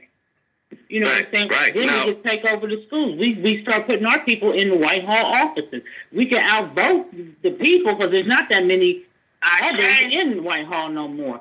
So if we all moved to Whitehall and we started building Whitehall as like they did Bexley in these other areas, we at least one thing we don't have that we could benefit from is a military. Right. We would have some kind of a force. Hold on. I'm not saying military, but an arm. We'd have some sort of a army. We'll have a police force. A police force. Don't scare them on my channel, because you seen what they did. You seen what they did on Wild Country. You seen what they did. Because what you talking about is what they did on Wild Country. Make no mistake. We are in a militia state. We don't want to, whether we want to. I mean, is this sexist? No, but I'm saying, okay. Let me get to my major point right fast. We'll go right back to that. Now, the major point that I have is that right in the neighborhood where Tim, within a mile radius to you, and I want you to pay attention to what I'm saying to you. Within a mile radius of where you live at, because it's residential, and because of, well, it is whatever they want to call it, they say that they don't want no. They say they don't want any strip clubs or any adult porn shops around your area. And lo and behold, right up the street there is one. And the piece is that how did that happen? So when you look at a map of Columbus, this is what I want you to check out, because I don't want you to believe me. When you look at a map of Columbus, there are these little gray zones within townships. Those gray zones represent a zip code. Those zip codes are purchased by property owners. And what happens is that Lion's Den owns their own zip code within a zip code, which is why they're able to be exactly where the city says. So they set up their own city. Right. See, because one of the things I was talking about was, like, I live in an apartment complex. And one of the things I was talking about was setting up an buying an apartment complex. And if we could do the same thing with apartment complex, rather than even going out and trying, because Whitehall, we might not need to spend that much, but we can get one of these apartment complexes with about a couple of hundred units for about $3 million. I mean, not that I got $3 million laying around, but I know one of y'all got $3 million laying around. You awesome, man. Listen. Okay, you know what? Quiet as kept. I'm into this. I'm into this box style living, not cardboard boxes, but you know what I'm talking about. Mm-hmm. I know what you're talking about. Willoughby just opened one for their restaurant.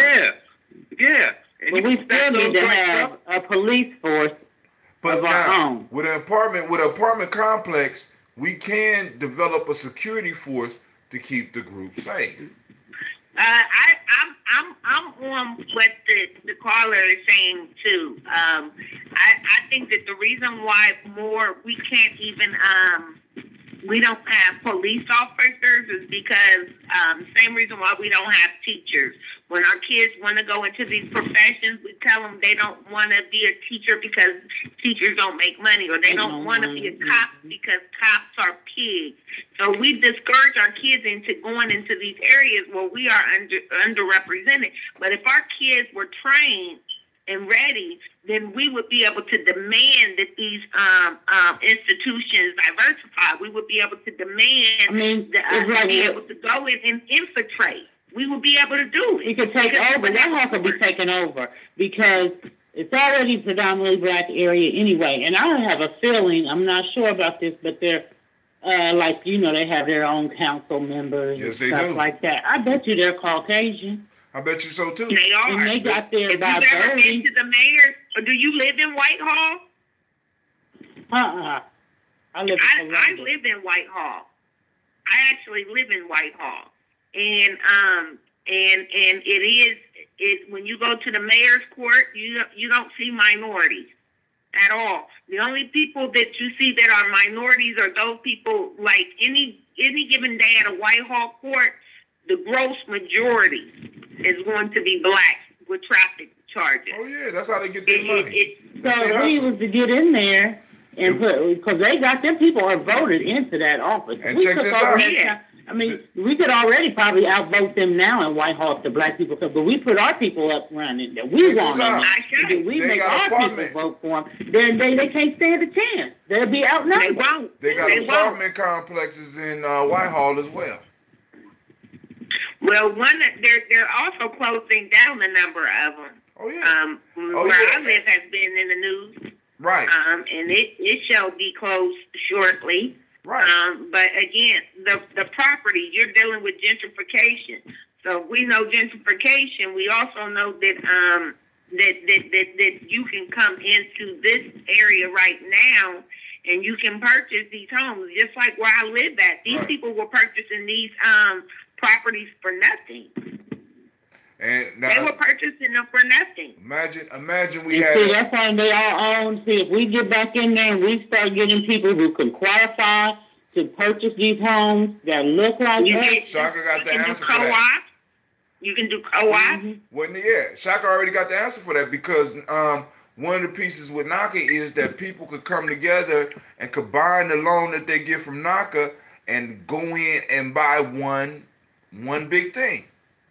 You know what I'm saying? Whether it's a building or whatever, the only thing is that the people have to live within that space for about 2 years before they resell or something like that. You know what I'm saying? Yep. You know, so the possibilities are there, but we got to have a conversation. We got to, because we can't really strategize this on the show. Whitehall is just an idea. The complex is just an idea. We need to sit down, we need to strategize, and we need to move smartly. And we need to move in silence. You know what I'm saying? And we need to have skin in the goddamn game. And that's why you told me when you told me about that Wild Wild Country documentary and how they came in and their town was 50 people and they came in with their people and took over. I mean, they were the people in the town was outnumbered. They was outnumbered. Outvoted. They was about to outnumber the people in the county, but the county start making moves. You know what I'm saying? Because we don't know what was really happening. I don't know whether it was a code or whatever the fuck it was.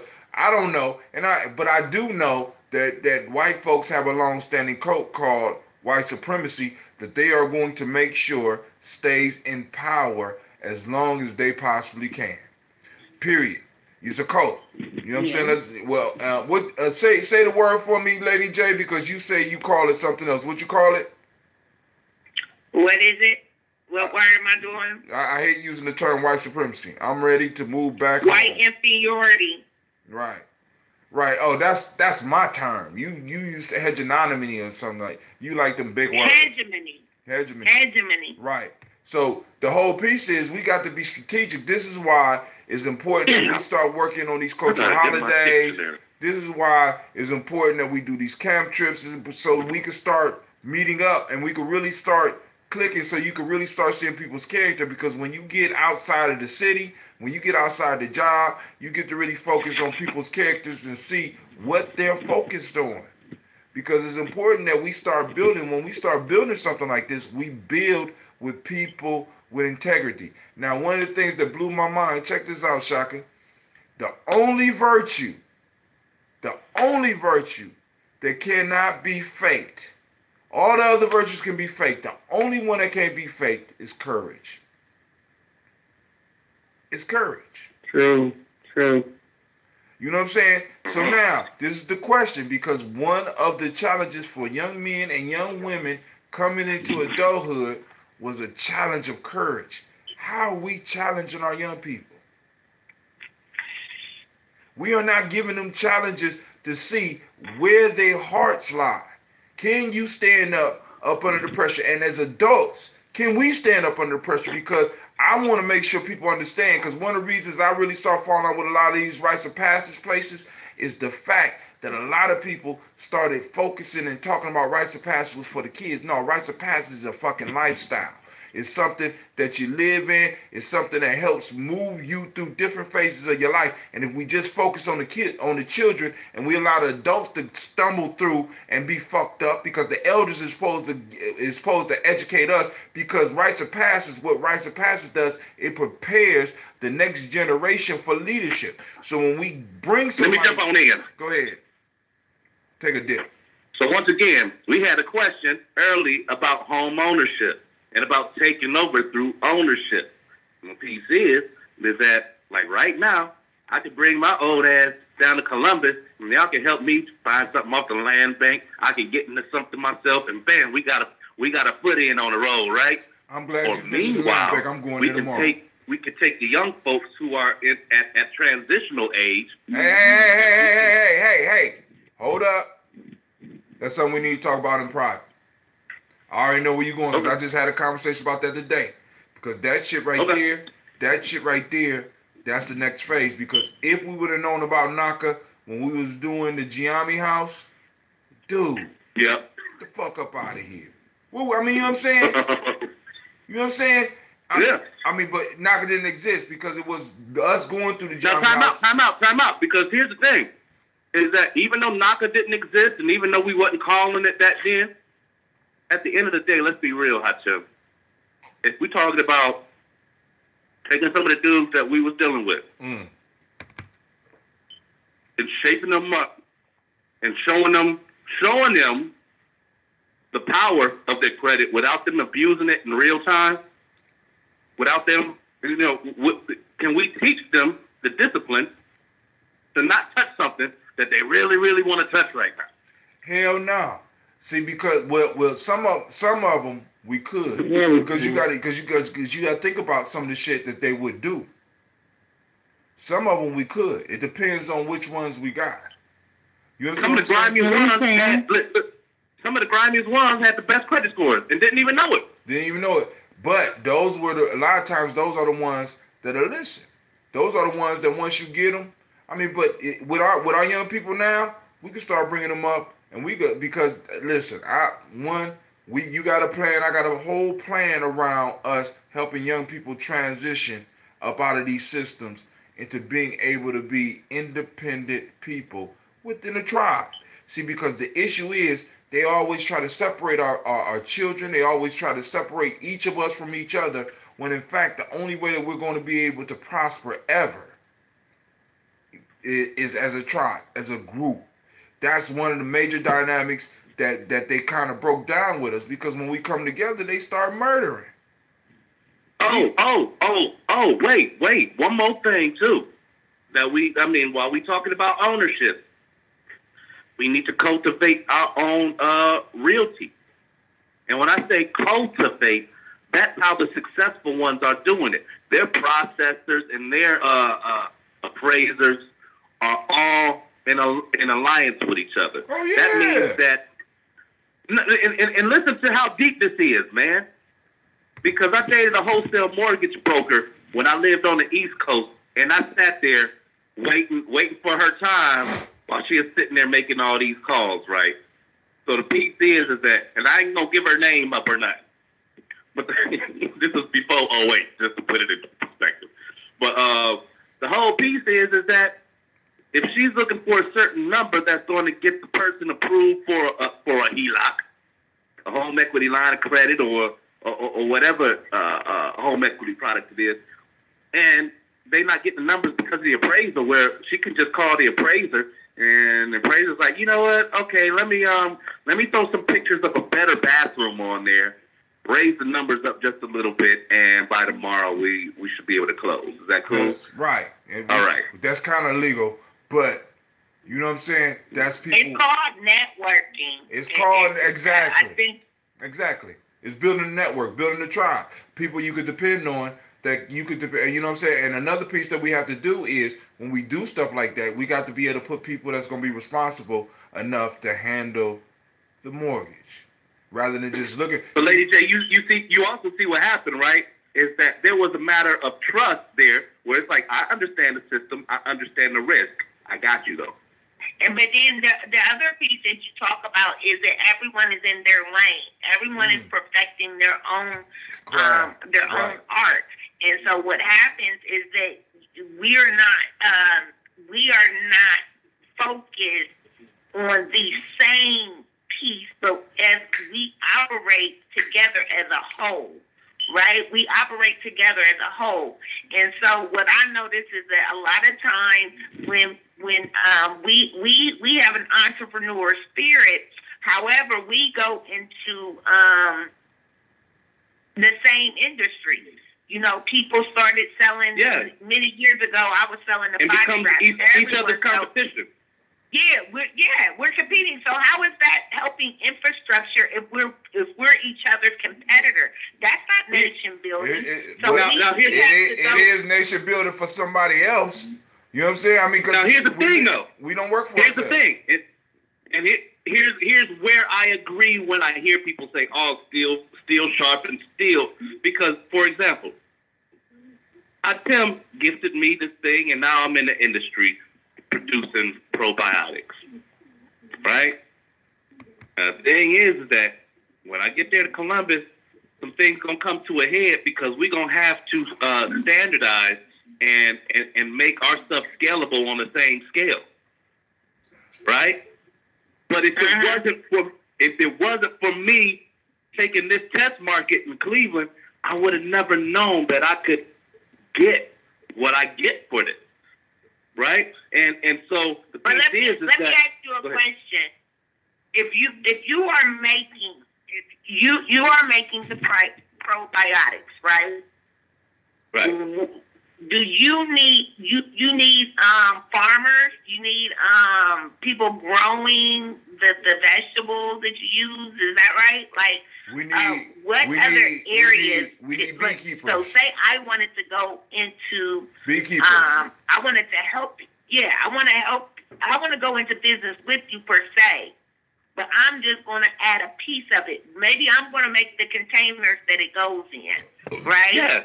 Yeah, something like that. That's where networking comes into play. But that's but you know what? Check it out. Just so we can sum that the first point that I wanted to make about the competition. Now and I went into the whole June piece because healthy competition is what allows us to become more qualitative in our craft. It also allows us to be able to meter what's around us. Because if it wasn't for Hatem being able to say, well, this is what this does, and these are the folks, within my relations that are down with it, then I wouldn't have been able to use that his state of what do we say, pathos, to be able to say, well, let me go ahead and take a sip of this stuff. It smells sour, but let me check it out. You say that these other people was doing it, but the piece is that now that I got it, now that I realize that so the competition piece is essential, but so is the nation building part, which takes the loyalty, honor, and sacrifice. If you and another sister is doing hair, every city y'all jump into, unless y'all doing hair shows together and up in the ante by up in your product your product base, then y'all stepping on each other's toes. And that's where we fall into a category right now where everybody who desires to stay in that lane of conceited mediocrity, you got a lane, but then there's those of us who know that, we perform like superstars. All right, family. I want to thank everybody. I hate to cut it off, but, we're approaching 11 o'clock. Brother got to get up and handle his business in the morning. I appreciate everybody's voice. Shouts out to Lady J. Shouts out to Sister Navita. Shouts out to Brother Shaka. We also want Miss Sharika was contributing like crazy on the line. And I want to thank her. I want to thank everybody that took time to stop in. We got people on YouTube. Make sure you click the bell so that you know when Brother Hatem is doing this. We have a show every morning, right? And you don't have to catch it in the morning. Just let it pop up on your timeline. You can catch it then. We are trying to build the collective. We are trying to build the tribe that we're talking about. You know what I'm saying? We're trying to build it. And you don't have to necessarily be in the city. We can help you figure out how to build the tribe and how to find those people that are like-minded. So family, you know what I'm saying? You are not alone. I need you to understand that. In how you see the world, you are not alone. You know what I'm saying? We might have to argue. Because me and Lady J argue. Every time I see her, I just start shit with her. Or she might start some shit with me. But the whole piece is we family. So it don't matter. You know what I'm saying? We got family in Chicago together. We got family in Milwaukee together. We got family in Detroit. You know what I'm saying? You know what I'm saying? Because when I met her, her energy was conducive. New Jersey, Africa, family all over. You know what I'm saying? So, now family, what I'm saying is the next step is on us because where we are is where we are. I just want us to be able to see where we are, understand where we are, and use our skills to move us to the next level. What are the things that you're doing? Somebody said, I'm here all ears. So, Miss Sharika Brantley, we are out. I want to say thank you. I wanted y'all to know that you are now rocking. Wait a minute. Are you letting us say goodnight? Oh, hold on. Okay, I'm going to let you say goodnight. Before you say goodnight, I got to do my commercial. First off, Brother Shaka is going to be here in town. I don't know when, but he's going to be bringing the June. And I am in production right now for the that Ambrosia. So we probably gonna call and have a sip where we're gonna allow people to come and have, you know what I'm saying? We can talk about the different qualities because one of the things that Shaka is doing, Shaka is specializing in one area, I'm specializing in another, you know what I'm saying? And we got a product that we think can help the community. right? We got a product that we think can help the community. Also, to help fund what we do, I got the Daily Toaster shirt. Those individuals, hashtag Daily Toaster. Look it up. Hashtag Daily Toaster is a Daily Toast is where we gather daily to remember those upon whose shoulders we directly stand. When you order this shirt, because I placed the link on the timeline. When you order this shirt, because of the expense, because I'm going through a black company, but I still got to hook up with Miss Navita. Miss Navita, well, I forgot to talk with you about that. I got to hook up with Miss Navita because she just let me know that we have access to the equipment to possibly make our own damn shirts. Economics. Now, the next step is to be able to outsource our shirts in Africa because they make shirts in Africa. They make T-shirts in Africa, family. It's just a matter of being able to find and getting the connections, which means that some of us might have to go there. But I digress. It reminds me of my girl Rahel, who has the clothing line. Her things are made in Tanzania. She's in Chicago. He was our speaker one year at camp. That's who that reminds me of. Oh shit! I mean, and it's step by step. Nation building is step by step. We don't make large leaps. We doing step by step so that we can analyze each step, make that step better, so that the next step that we move, we're standing on a firm foundation. So a motherfucker might attack something new, but they can't attack what's old. They can't attack what we established. So we do something like in Whitehall, we're gonna do a step by step, piece by piece. And it's like, yo, all right, y'all fucking around. We planning 20 years in advance. All right, I'm out. You say who? I will tell later. Peace and love. Each one teach three. Peace. I like how she did that. Go ahead, Lady J, or one of y'all. Okay. I just want to say that every warrior needs a quest to hone their skills and to find. Everyone needs to find themselves a quest. As always, remember that we are in the midst of the Great Awakening. I just want to encourage everyone to do one thing every day. She talked about, if we got on the same page, but if each and every one of us decide that we would do something every day in the name of the movement, we would cause a ripple, and that ripple would then become a wave, and we might cause a tsunami out here. So make sure you're reading books and articles about the cause. Make sure you're donating to a cause. They're always looking for people to volunteer at rec centers and things of that sort. It's summertime. It's time for us to impress our ideals and our values onto our young, impressionable people. Also, remember that our social media networks, they are our platform. We control the image. We control our own propaganda. So make sure we're using those to inform. Make sure you're participating politically, signing petitions. If you would like to march, go ahead and march. Have a peaceful protest. Participate in a boycott. Remember, if we want change, we have to learn how to keep more of it in our pocket. That's it. Word. It's on you, Shaka. So what you gonna do? I the thing that I love about where we at right now is that, changing, coming out of the conversation of change, let me just put it like that. Changing the way that we behave only takes the will. Changing the way that they behave with us is about enforcing the standards that we choose. So let me say that one more time while my son is standing in front of me looking like the scarecrow. All right, hold on, man. Hold on. Is that changing the way we behave, changing our system is a matter of having the will. Getting them to go along with it is about enforcing the changes that we've made. Does that make sense? Consequences. Absolutely. For inside and out, right? Second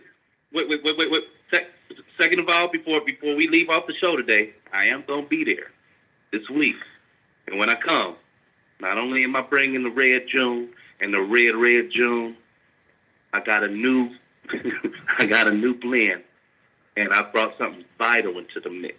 And Tim, you can speak on it if you want to, but I got this hibiscus and soursop. Soursop, I heard of soursop. I'm gonna leave that one to you. We'll talk about that on one of the morning shows or something like that, or maybe even on Ujima for tribal quotes. The soursop, I'm gonna leave that to you. But I'm working on a new one too, dog.